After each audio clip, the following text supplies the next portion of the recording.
70% of wealthy families lose their fortune by the second generation, 90% by the third. The Vanderbilts lost $100 billion in just 3 generations. Another family lost $9 billion in 2 decades. The Hartfords built A&P into the world's largest retailer with over 16,000 stores and filed bankruptcy 156 years later. But the Rothschilds, well, they've been in business for 7 generations, and they still control banks, vineyards, and real estate across multiple continents. Same wealth, completely different outcomes. So what's the difference? In this video, I'm going to break down the 7 pillars you need to know to build and pass down generational wealth, whether you hold real estate, stocks, or digital assets. Pillar number 1, trust structures. The typical approach, most families give assets directly to their children when they die, which is then subject to estate taxes, and the children inherit what's left. Those children die, and then more estate taxes hit, and again, the next generation loses even more of the wealth. At a $10 million estate taxed at 40%, every generation becomes $6 million, and then 3.6, and then 2.1. And by the 4th generation, more than 80% of the original wealth is gone just to taxes. So that's why a lot of the families will structure a dynasty trust. Assets go into the trust once, transfer taxes are paid once, and the trust grows tax-free for multiple generations. Family members receive income from the trust during their lifetimes, and they can borrow against the trust assets for investments or other opportunities, but the principal will stay intact. No estate taxes between generations, no forced liquidation, no dilution. So why does this really matter? Well, personal ownership exposes you to a lot of different things. Taxes, lawsuits, divorces, all can take your money and your wealth. The trust structure protects you against all of those. The Vanderbilts gave up assets directly. Each generation paid taxes, spent freely, and diluted the fortune until nothing remained. The Rothschilds used trust structures from the beginning. 7 generations later, the wealth is still compounding. So how does this apply to digital assets? Well, XRP and other crypto held in a properly structured trust avoid probate, estate taxes, complications, and forced liquidations. Without a trust, your heirs may be forced to sell the crypto at unfavorable prices and pay the estate taxes. With a trust, the assets transfer seamlessly. No court involvement, no public record, no forced sales, so you're good to go. Pillar number 2, the family constitution. So here's the problem. If there's no written rules, it's going to end up with conflict and lawsuits and forced sales and all the things I just talked about. So let me give you a real scenario. Let's say there's 3 siblings. They inherit rental portfolio, okay? One wants to sell, one wants to hold, and one wants to refinance and expand. No rules means lawyers get involved. The family loses money fighting each other instead of growing the wealth together. What a family constitution does is it has distribution rules, who gets what, when, and under what circumstances. It creates voting rights and how decisions are going to be made for family members when there's a disagreement. There's also exit procedures. So what happens if somebody wants out? How do you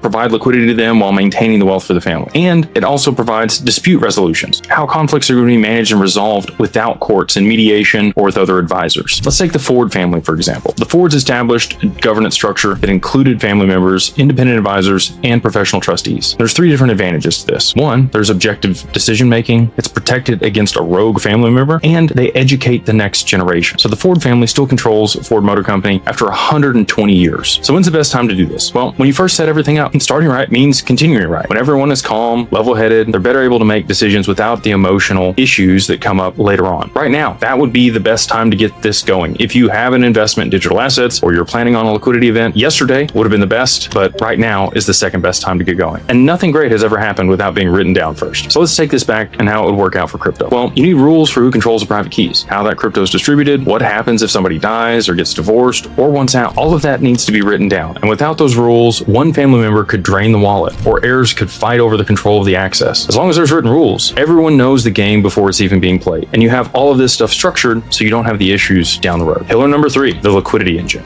Many families often have assets, but then they have no cash flow, and they don't have the money when taxes come due. When you don't have cash flow or liquidity, you end up having to have a situation where there's forced sales at unfavorable prices, fire sales, estate sales. You've seen that where people liquidate things way below what they could actually sell it for because they have to raise the money. And when there's market downturns, this can be even worse. So selling the family business just to pay the IRS, not a good plan. You should probably think about this far before that. Talk with CPAs, estate planners, and wealth advisors to make sure that your stuff has cash flow to be able to mitigate these situations and you're not put in a bad situation. So the answer for this, you might have guessed it if you watched some of my other content, but it's a family bank. A trust buys life insurance policies for every member. As policies mature, they provide cash value and dividends. Family members can borrow from them, from the family bank, or for investments, for real estate or other business opportunities, or to cover taxes if you needed to. When those investments pay off, the money goes back into the family bank. Every new family member gets a policy. Every death adds liquidity back to the bank. And this is the infinite banking that a lot of people talk about, leveraging life insurance here in the US. You don't need cash sitting sitting idle. You need access to cash. And every dollar sitting in a checking account is a lazy dollar. But every dollar you have invested that you can access when you need it, that money's working for you. So there's 7 different ways that you can structure this, many of which you're already going to know, but maybe some of them you won't. Credit lines. You should go to the bank, set these things up when you're in good times, before you need them. A HELOC on your home is another great option, right? So home equity line of credit, if you have real estate properties and you want to be able to borrow against them when you need cash, this is all tax-free, by the way. That's another fantastic way to go about it. Another one is borrowing against your securities or security-backed loans. LTV is not quite as good on these, but they're favorable interest rates and it's an easy cash injection if you need it. The other one that we just talked about is cash value life insurance, whole life policies, PPLI, and other products, which you should talk with an investment advisor or an insurance professional about. You also have crypto-backed loans. So if you have a bunch of digital assets and need access to liquidity, well, there are lenders out there that will provide you liquidity against your Bitcoin, your ETH, your Solana, your XRP, mostly the larger cap tokens. The 6th option is going to be private credit. You can always go out. Interest rates on this are obviously going to be significantly higher than what it is on the other ones that I just talked about, but it is an option. And then last but not least are business lines of credit. Again, probably should go after these when cash flow is good, you have cash in the accounts, things are on the up and up. You should be doing these things on the front end so that you're positioned when things get skinny later on. So we talked about the crypto-backed loans and we talked about life insurance. So what does that look like together? How could you blend these two, or,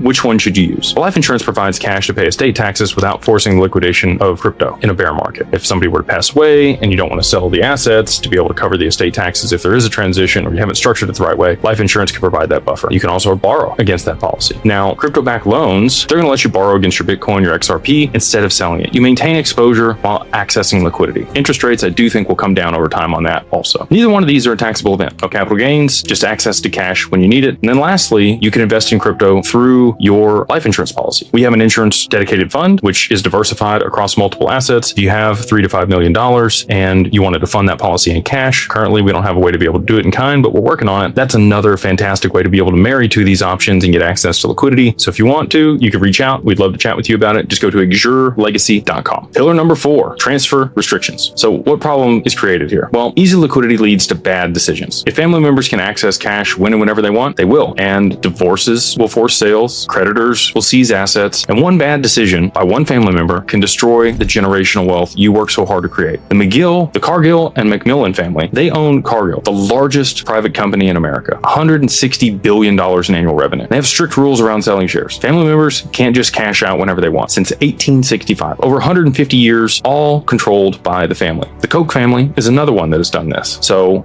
if you are holding a large amount of equity in a company or corporation, you definitely want to listen further. The way that the billionaires do this, and you probably remember Elon Musk buying Twitter for $44 billion, he didn't sell any of his Tesla stock. He borrowed against it. Larry Ellison borrows against Oracle stock to fund his lifestyle. He doesn't sell. The wealthy don't liquidate assets. They leverage them. So how do you prevent people from making problems here? Well, you need to put some governance around stuff. There are times when somebody genuinely needs liquidity. You don't want to make that impossible, but you don't want them to make rash decisions that are going to cause problems later on that they might regret. So how do you do this with digital assets? Well, you could have a multi-sig wallet inside institutional custody. You could have advisors on there. You could have multiple family members on there that have to approve transactions over certain amounts. No single one person can drain the funds or use them at their own discretion without getting guidance from other people or making sure that they're following the rules that you've put in place. Time lock transfers also prevent impulsive decisions. We have a 24-hour lockup before you can remove assets out of Anchorage. And that makes sure that if anybody's coming after your stuff or it's been hacked or other things, they're able to catch that before there is an issue. You could even go up to 48 hours or 72 hours. It really just depends on your family and the controls that you want to put in place, but you should have some friction there to be able to get access to funds. Another thing that you can put in place if you have a large amount of stock for your family is first right of refusal. So one of the family members wants to sell their shares, the other families get the first opportunity to buy it before they're liquidating it to somebody else. These pillars work whether you have $100,000 to your name or $100 million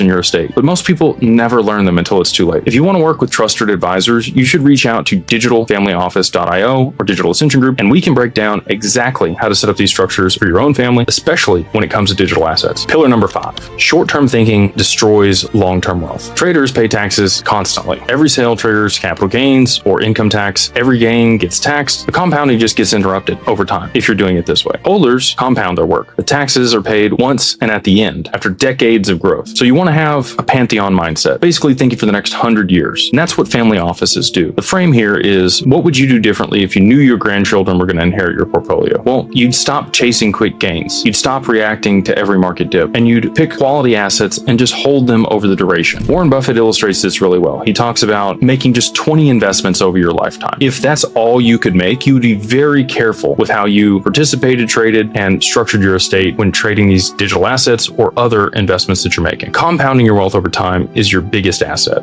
A $100,000 investment growing by 10% annually becomes $1.7 million in 30 years. In 50 years, that becomes $11.7 million.